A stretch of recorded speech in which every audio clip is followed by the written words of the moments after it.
జైత్రయాత్రను గౌరవించి మా ఏలుబడిని అంగీకరించి మీ వీరఖడ్గాన్ని మా రాయబారికి స్వాధీనం చేసి మాకు సామంతులవుతారని ఆశిస్తున్నాము. సమయం లేదు మిత్రమా. శరణమా రణమా.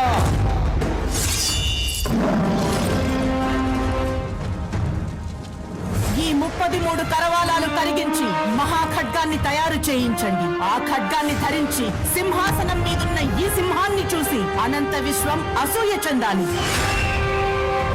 ఏది ఏమైనా దేశం మేసం తిప్పుదాం.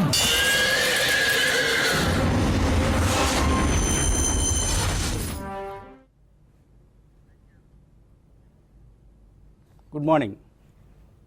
సంక్రాంతి సంబరాలు తెలుగునాట ప్రారంభమయ్యాయి. సంక్రాంతి సమీపిస్తుందంటేనే తెలుగువారి తనువులు హృదయాలు పులకించిపోతాయి. సంక్రాంతి అంటే సంస్కృతి, సంక్రాంతి అంటే సంబరం, సంక్రాంతి అంటే వినోదం. అసలు పండుగ కళ్ళంటే సంక్రాంతిదే. సో తెలుగువారికి సంక్రాంతిని మించిన పండుగ మరొకటి లేదు అంటే అతిశయోక్తి కాదు.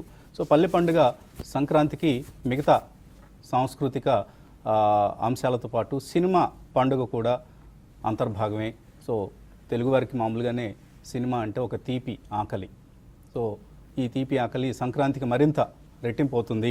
సంక్రాంతికి బరిలో నిలిచే సినిమాల కోసం తెలుగువారు ఆవురావురమంటూ ఎదురు చూస్తుంటారు. సో ఈ సంక్రాంతికి సంబంధించి నిన్న megastar cinema Khaidi number 150 boss is back అంటూ థియేటర్లలో సందడి చేస్తే, ఇవాళ బాలయ్య క్రిష్ జంట నడిపించిన గౌతమిపుత్ర శాతకర్ణి సినిమా సంక్రాంతి కానుకగా అందింది. సో నిన్నటి సినిమా సరే కమర్షియల్స్ అంకెలు పక్కన పెడితే నిన్నటి సినిమా వినోదాన్ని పంచింది. అయితే ఇవాళ సినిమా విజ్ఞానాన్ని పంచేదిగా ఉందంటూ మా సినిమా ఎడిటర్ రాంబాబు చెప్తున్నారు. సో ఇందాకే ఫస్ట్ షో ఆయన బాలయ్య బాబుతో కలిసి కూర్చొని సినిమా చూసి వచ్చాడు రాంబాబు.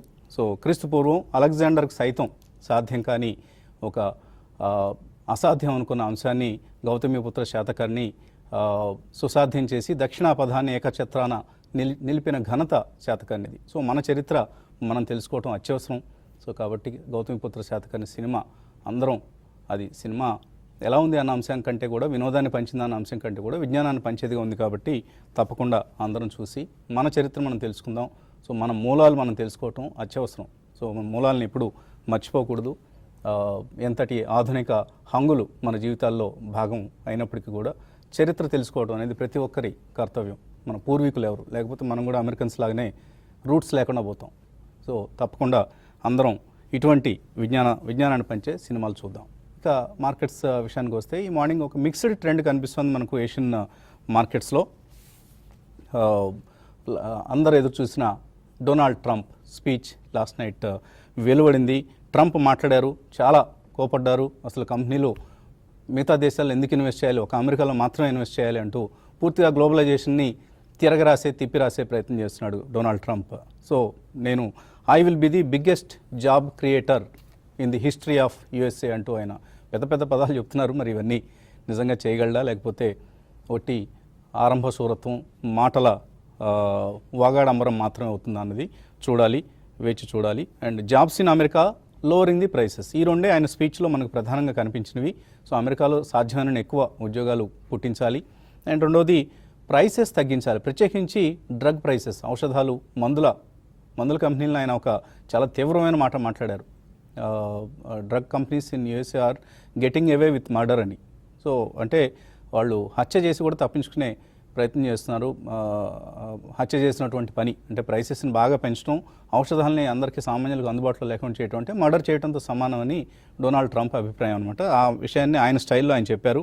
సో ప్రభుత్వాన్ని, వ్యాపారాన్ని రెండింటినీ నడిపే సామర్థ్యం నాకు ఉంది, కానీ నా కొడుకులకి ఇచ్చేసాను నా వ్యాపారాన్ని అంటూ మన ఇండియన్స్ చెప్పినట్లే చెప్తున్నాడు ఆయన కూడా.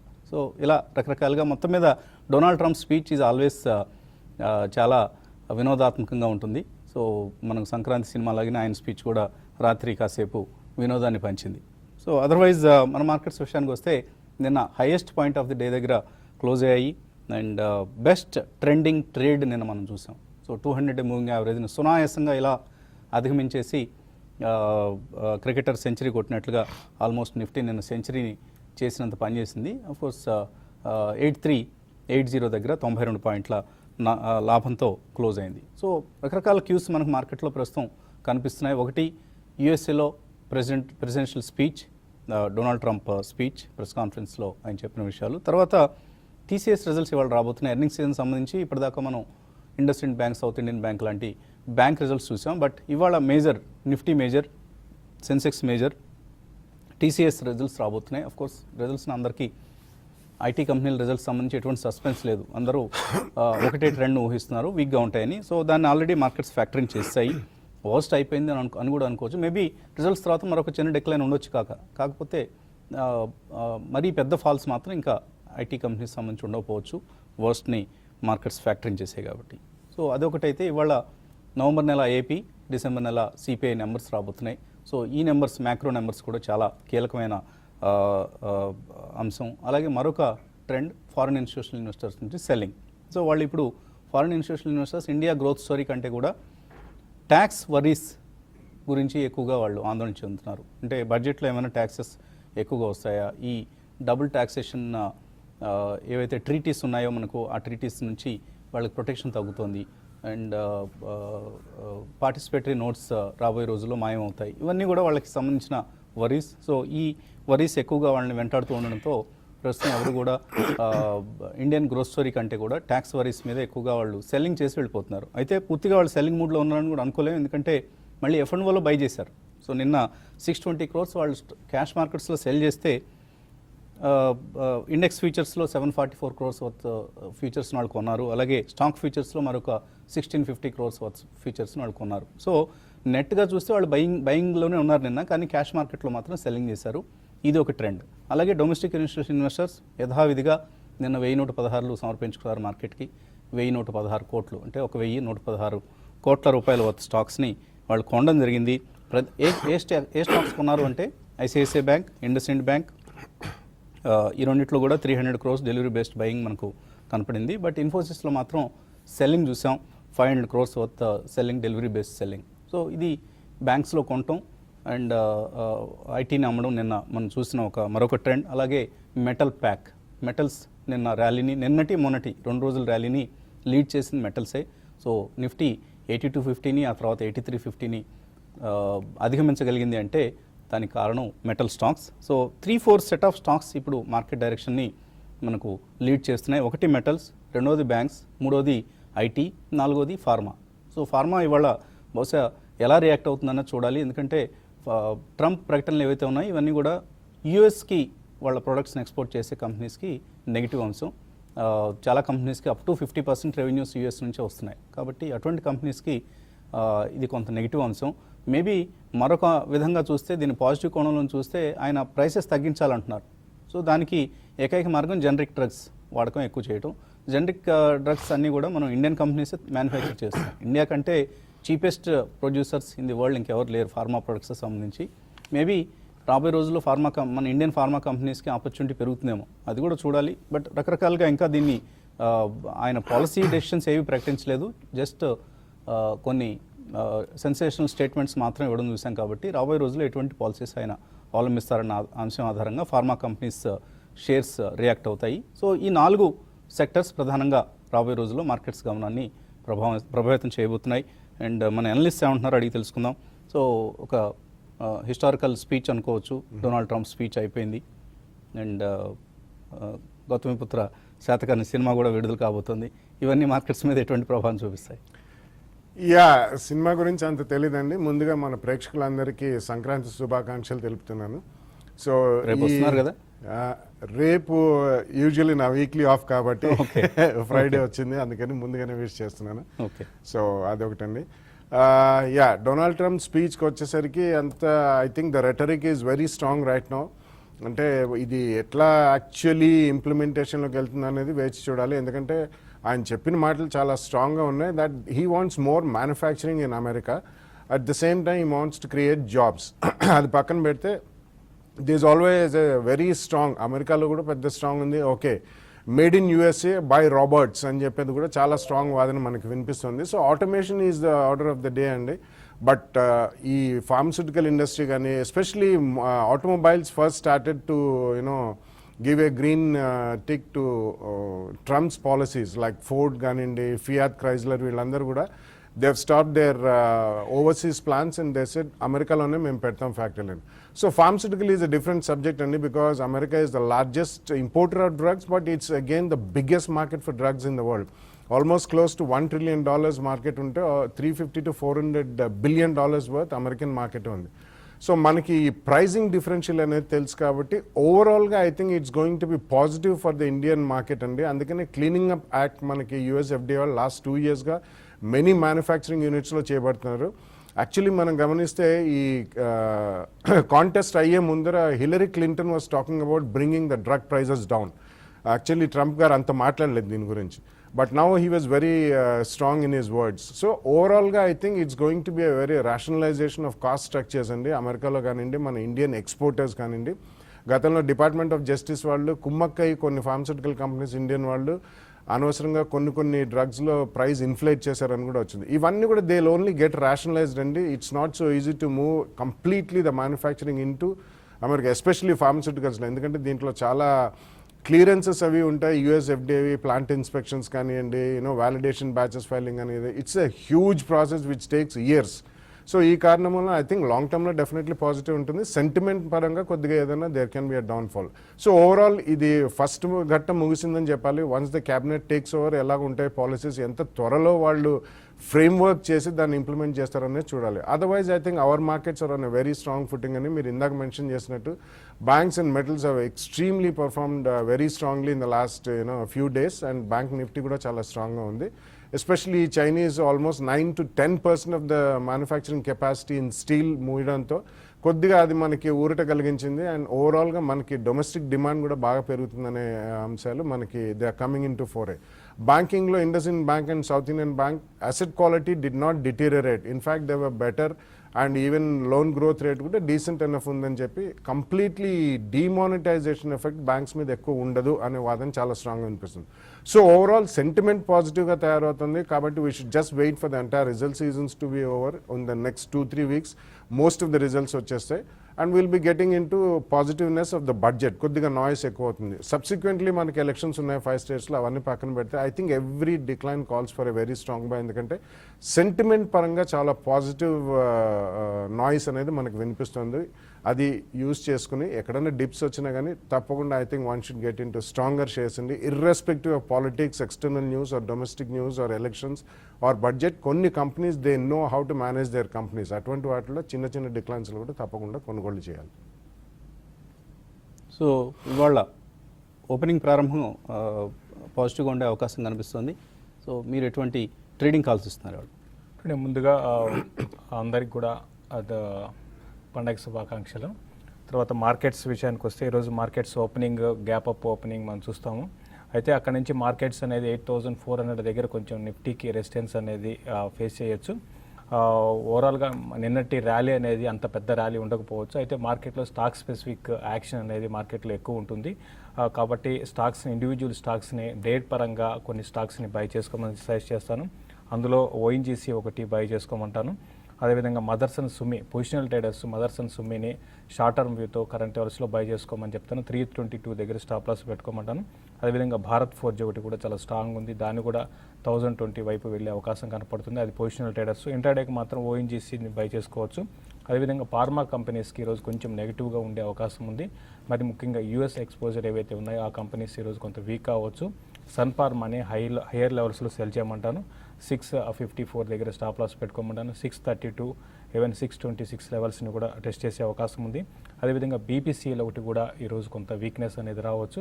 దాన్ని కూడా హయ్యర్ లెవెల్లో సెల్ చేయమంటాను. ఇంకా ఈరోజు నిన్నటి లాస్ట్ 2 daysలో కొంత మార్కెట్ ర్యాలీ వచ్చినప్పుడు మిడ్ క్యాప్ కొంచెం సైడ్ వేస్లో ఉన్నాయి. అయితే ఈరోజు మళ్ళీ మిడ్ క్యాప్లో యాక్షన్ కొనసాగవచ్చు. అందులో భాగంగా రైల్వేస్ రిలేటెడ్ స్టాక్స్, కొన్ని ఇన్ఫ్రా రిలేటెడ్ స్టాక్స్లో ఈరోజు అనే నెక్స్ట్ ఫ్యూ డేస్ కోసం బయింగ్ పొజిషన్ తీసుకోమంటాను.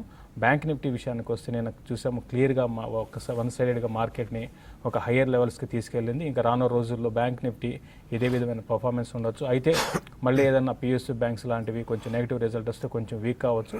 బట్ ఏదైనా కూడా బ్యాంక్ నిఫ్టీకి చాలా స్ట్రాంగ్ రెసిస్టెన్స్ జోన్స్ అని దాటుకొని 18,800 పైన క్లోజ్ అయింది కాబట్టి నెక్స్ట్ టార్గెట్ 19,200 వైపు వెళ్ళొచ్చు.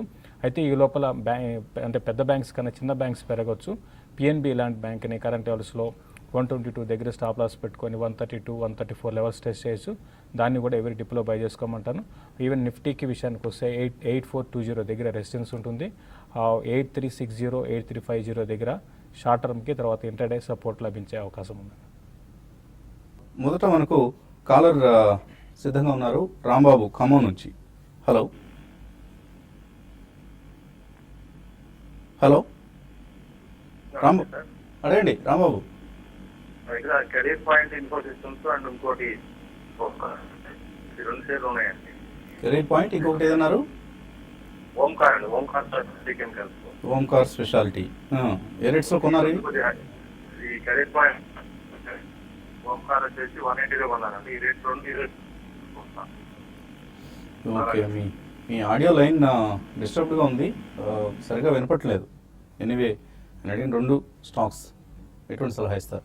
యా, కెరియర్ పాయింట్ రీసెంట్లీ చాలా కాంట్రవర్సీస్ మనం చూసామండి. కాబట్టి అది రీసెంట్లీ ఒక ఆల్మోస్ట్ 30 to 35 స్కూల్స్ మళ్ళీ రీఓపెన్ చేశారని స్టేట్మెంట్ రావడంతో అట్లీస్ట్ ట్రేడ్ అన్న అవుతుంది. లేకపోతే ఇట్స్ వన్ స్టాక్ కంప్లీట్లీ అది బ్యాటెడ్ డౌన్ స్టాక్ అండి. కాబట్టి ఇటువంటి కొద్దిగా ఏదైనా జంప్ ఉన్నా మీరు స్వల్ప లాస్ అయినా కానీ తప్పకుండా you should come out of that అండి కెరియర్ పాయింట్. ఎందుకంటే it is a lot of confusion still prevailing. Omkar specialities I think you can return it అండి. అందులో కూడా సబ్స్టాన్షియల్ కరెక్షన్ అయింది. వన్ ఆఫ్ ద ప్లాన్స్ వాళ్ళకి కొద్దిగా ఎన్వైరన్మెంటల్ ఇష్యూస్ మూలానే డిలే అయింది. But definitely recently కొన్ని పేటెంట్స్ కూడా వచ్చాయి. Over next 12 to 18 months 2 years period decent returns వచ్చే అవకాశం ఉంది. కాబట్టి ఓంకార్ మాత్రం రిటైన్ చేయండి. తర్వాత కొవ్వూరు నుంచి రఘు లైన్లో ఉన్నారు. హలో అడగండి రఘు. సార్ నేను ఇలాగా జూబ్లెంట్ లైఫ్ ఒకటి, వ్యాన్బరీ ఒకటి తీసుకున్నా అండి. Jubilant life and Wanbury. అవునండి, వ్యాన్బరీ. అది హోల్డ్ చేయొచ్చండి అన్న సెల్ చేసేయమంటారా? ఇంకేంటి ఇవి మీరు ట్రేడింగ్ కోసం కొన్నావా ఎప్పుడో? ట్రేడింగ్ కోసం కొన్నామండి. ఓకే. వ్యాన్బరీ అనేది రీసెంట్ డేస్లో ఇంతకుముందు ఈ స్టాక్ ఒకప్పుడు మంచి కంపెనీ అండి. తర్వాత లాస్ట్ అంటే కొన్ని ఏళ్ళుగా కొంచెం వీక్గా ఉంది. తర్వాత లాస్ట్ కొన్ని రోజులు కొంచెం వ్యాన్బరీలో మనకి మూమెంటం చూస్తాం. ఇది స్పెక్యులేటివ్ మూమెంటే కానీ ఫండమెంటల్స్ పెద్దగా ఏమి ఇంప్రూవ్మెంట్ అయితే లేదండి. కాబట్టి వ్యాన్బరీ ఇప్పుడున్న పరిస్థితుల్లో ఇంకోటి ఫార్మాకి అంత మనకి చూస్తుంటే అంత క్రేజ్ లేదు ఫార్మా స్టాక్స్కి. కాబట్టి వ్యాన్బరీని మీరు బెటర్ ఏంటంటే మీరు ర్యాలీస్లో ఎగ్జిట్ కమ్మని చెప్తాను. అయితే రీసెంట్గా బాగా పెరిగింది, టెక్నికల్గా కూడా అప్ ట్రెండ్ ఉంది. అయితే ఈ అప్ ట్రెండ్ అనేది పెద్ద కొనసాగపోవచ్చు అండి. కాబట్టి వ్యాన్బరీని మీరు ఎంత తొందరగా ఎగ్జిట్ కమ్మంటే కావడం మంచిది. జూబ్లెంట్ లైఫ్ సైన్సెస్ మాత్రం డెఫినెట్గా హోల్డ్ చేయండి. చాలా స్ట్రాంగ్ ఇంప్రూవ్మెంట్ అనేది లాస్ట్ ఒక 1 yearలో కనపడింది. ఫండమెంటల్స్ మంచి రిజల్ట్ పోస్ట్ చేస్తున్నారు వీళ్ళు. కాబట్టి దాని దృష్టిలో పెట్టుకుంటే లాంగ్ టర్మ్కి జూబ్లెంట్ లైఫ్ సైన్సెస్ని మీరు హోల్డ్ చేయమని చెప్తానండి. తర్వాత బెంగళూరు నుంచి కుమార్. హలో అండి, నమస్తే అండి, అడగండి కుమార్. బాలా గారికి ఒక క్వశ్చన్ అండి, జనరల్ క్వశ్చన్. ఈ మధ్యన న్యూస్ లో వచ్చింది, చైనీస్ పాకిస్తాన్ స్టాక్ ఎక్స్చేంజ్ లో 40% స్టేక్ కొంటున్నారు అని. అంటే ఏంటి, వాళ్ళు సెకండరీ మార్కెట్ లో స్టాక్స్ పొందుతారా లేకపోతే ఇంకేమన్నా? దాని ఇంప్లికేషన్స్ వాళ్ళకి ఎట్లా ఉంటాయి వాళ్ళ ఎకానమీ మీద? ఇది సింపుల్ బ్రీఫ్ గా చెప్తే చాలండి బాలా గారు. చైనీస్ పాకిస్తాన్ లో షేర్లు కొంటున్నారని వచ్చిందా? చైనీస్ అండి 40% stake in Pakistan stock exchanges లో. పాకిస్తాన్ స్టాక్ మార్కెట్ అంటే వాళ్ళు సెకండరీ మార్కెట్ లో కొంటారా? ఇంకా అర్థం ఇంకా వేరే ఏమైనా కొంచెం చెప్తే. So last year one of the out performing markets was Pakistani market. Almost ఒక 30%, 40% పెరిగింది పాకిస్తానీ ఇండెక్స్. సో మేబీ ఆయన చెప్తున్నట్లుగా చైనీస్ ఇన్వెస్ట్ చేయడం కూడా వన్ ఆఫ్ ది రీజన్స్ ఏమో. కానీ వాళ్ళు సెకండరీ మార్కెట్లో ఎందుకు కొంటారు? It's a very shallow market and basically they are extremely small markets and not lot of listed companies are there. So Chinese akkada kontunnaru ane daniki dani implications ela untayi? Absolutely it matters nothing to the world at all andi, especially into the commercial world. But manam తీసుకుంటే almost among the top 10 stock exchanges lo in the world in terms of quality of business కానీ regulation కానీ ఏదైనా definitely we are one of the best అండి. ఎందుకంటే Chinese foreign direct investment కూడా మనకి ఇండియాలో it's subject to scrutiny. So there are some markets వాళ్ళకి severe foreign exchange restrictions ఉన్న చోట డెఫినెట్లీ ఎవరినైనా they just open up. There are lot of markets like that. Let's a Colombo stock exchange, it's a very tiny exchange and వాళ్ళకి అసలు ఎటువంటి KYC norms కూడా లేవు in Sri Lanka even today normally. So అటువంటి మార్కెట్స్లో ఎవరైనా పెద్దవాళ్ళు డబ్బులు ఉన్న వాళ్ళు కొంటున్నారు, దాని ఇంప్లికేషన్స్ ఎలా ఉంటాయి across the reason at least if not in the world. Don't have to bother about it until let Chinese do what they want to do in Pakistan, either buy shares or do foreign direct investment or even help them in terms of military or defense or anything. మన markets మీద దాని ప్రభావం ఏ మాత్రం ఉండదు, అసలు zero అని చెప్పాలి. Just go out and invest in our markets on every decline, you will be very happy. ఇంకోటి ఏంటంటే అండి, అది పాకిస్తాన్ ఎక్స్చేంజ్లో 40% స్టేక్ తీసుకున్నారండి చైనీస్ వాళ్ళు. అది నాకు తెలిసి షేర్స్ కాదు, పాకిస్తాన్ స్టాక్ ఎక్స్చేంజ్లో తీసుకున్నారండి. సో మీరు మన మార్కెట్స్ని ట్రాక్ చేయడం మానేసి పాకిస్తాన్ మార్కెట్ని ఎందుకు ట్రాక్ చేస్తున్నారు కుమార్ గారు? మన మార్కెట్లో ట్రాక్ చేయాల్సిన అంశాలు చాలా ఉన్నాయి. మేమే కొన్ని అంశాలు ట్రాక్ చేయలేక విడిచిపెడుతున్నాం, మీరు పాకిస్తాన్ దాకా వెళ్ళిపోయారు. ఎనీవే, పాకిస్తానీ అభిమానం ఉంటే విడిచిపెట్టేసేయండి. We have to focus on India and Indian markets. అలాగే ఒక మెయిల్ కూడా తీసుకునే ప్రయత్నం చేద్దాం. బాలాజీ అడుగుతున్నారు, ఆయన Aegon Religare I term policy తీసుకుందాం అనుకుంటున్నారు, తీసుకోవచ్చా? తప్పకుండా తీసుకోండి. One of the best policies, term పాలసీస్లో Aegon Religare both claims settlement ratio చూసినా అలాగే సర్వీస్ స్టాండర్డ్స్ చూసినా కూడా మంచి policy. And DSP BlackRock tax saver fund, tax saving కోసం తీసుకుందాం అనుకుంటున్నారు. ఇది కూడా మంచి ఫండ్ని మీరు సెలెక్ట్ చేస్తున్నారు. ఎస్పెషల్లీ గత ఏడాది పనితీరు కనుక మనం గత 12 నెలల్లో ఎక్కువ భాగం ELSS funds, equity linked savings funds నుంచి 10 to 12% రిటర్న్స్ వస్తే DSP BlackRock tax saver ఫండ్లో 18-19% రిటర్న్ వచ్చింది. సో బాగా చక్కగా మేనేజ్ చేస్తున్నారు ఫండ్ని, మంచి ఫండ్ మేనేజర్ ఉన్నట్లుగా కనిపిస్తోంది. సో తప్పకుండా మీరు DSP BlackRock tax saver ఫండ్లో ట్యాక్స్ సేవింగ్స్ కోసం ఇన్వెస్ట్ చేయండి for tax benefits under section 80C. ఇక కార్యక్రమాన్ని మనం TV5లో ఇక్కడితో ముగించి TV5 మనీలో కొనసాగించుకుందాం. ఒక చిన్న విరామం తర్వాత చూస్తూ ఉండండి TV5 అలాగే TV5 మనీ.